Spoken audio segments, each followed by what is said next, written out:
Magandang hapon mga kabay. So meron pa akong estimate dito. 39709. Ang model nito mga kabay is SDA 600. Ayan, ito po yung 1/2 capacity ng Stanley. Meron siyang hammer, may drill at variable reverse. So ang papalitan natin mga kabay ito, brush holder, tsaka yung kanyang carbon brush. So tara mga kabay, samahan nyo ko, kakabit natin. So yan mga kabay, nabuksan ko na yung screw. So tatanggalin natin yung takip. Uy, may isa pa pala. Meron pang isang naiwan. Yun.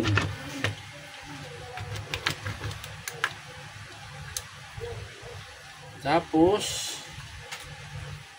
pas natin itong carbon nya para mahugot natin yung armature. Yan. At syempre ito yung dalawang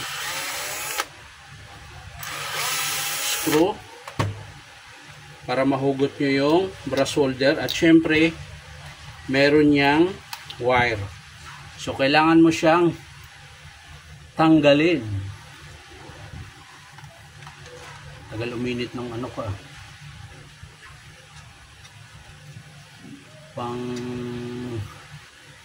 Panghinang ko. Matagal uminit. Ayan na, makakalas na siya mga kabay. Nakapulupot. Baguhin ko ng ano. Matatagalan ako niyan ah. Nakapulupot siya mga kabay. Yan. So yan mga kabay, nakalas na natin yung brush holder na luma. So ilalagay na natin to. Ayan. Unahin natin dito. Pasok nyo muna yung pula na wire. Diyan. Tapos dito. At syempre itutusok natin yung wire dito sa kanyang brush holder para hinangin natin. May butas po yan. So hihinangan muna natin dahil masyadong malambot yung wire. Para tumigas siya. Ayan. Hihinangan lang natin mga kabay. Ayan. Tapos pasok natin sa butas. Ayan. Tapos hihinangan natin. Uy.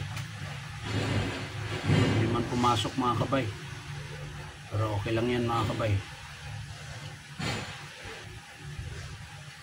Yan. So okay na yung isa mga kabay. Dito naman tayo sa ilalim. Uy, nakalas yung wire na ano, na pula. Ang wire na pula nag-iinarte. Kalas pa.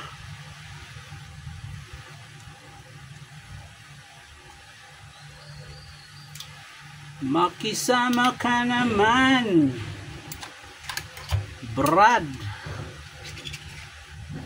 Nahinang ko na yung sa kabila. Mahirap na magkalas. Yun, pumasok mga kabay. Yan. So dito naman tayo sa kabila mga kabay. Hinang natin to ulit. Yan. So hinangan natin yung dulo para hindi siya mahirapan pumasok. Ayan.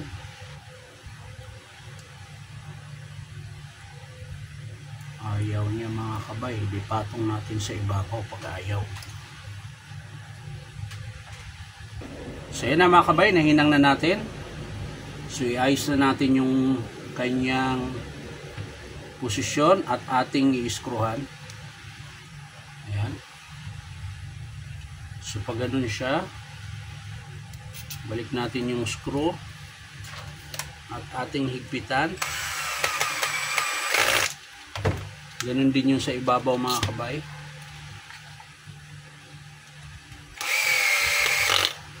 Ayan, ayos na.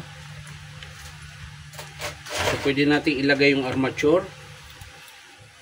Ayan. Tapos yung bagong carbon.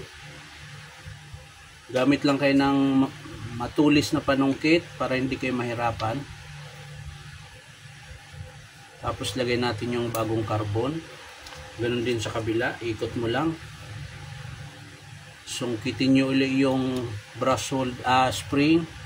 Tapos pasok yung carbon. So yun na. Ayos na mga kabay.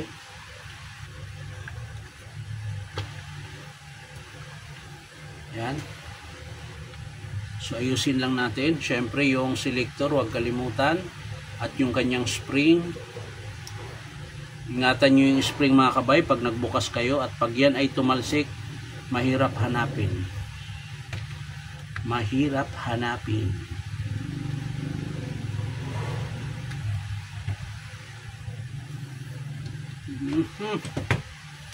Nag-iinarte pa kanyang ring. Tumabingi pa. Yan. So ayos na mga kabay. Ayusin lang natin yung wiring para hindi siya maipit. Yan. At pagkatapos maayos na. Ayan. So pwede na nating isara yan mga kabay. Para matesting natin kung okay na. So sara muna natin. Yan. Tapos testing muna natin bago natin lagyan ng screw. Baka mamaya hindi aandar.